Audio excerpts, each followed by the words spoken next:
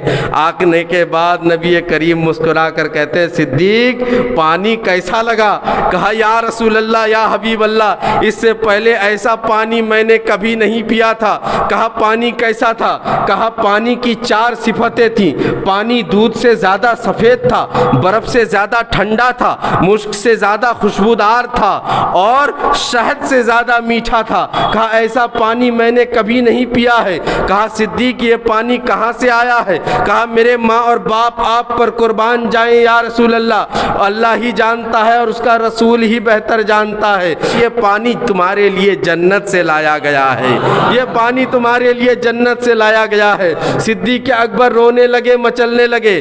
دوستو یہ پانی صرف صدیق اکبر کو ملا ہے اور حضور کی امی جان حضرت آمنہ کو وہ پانی عطا کیا گیا تھا۔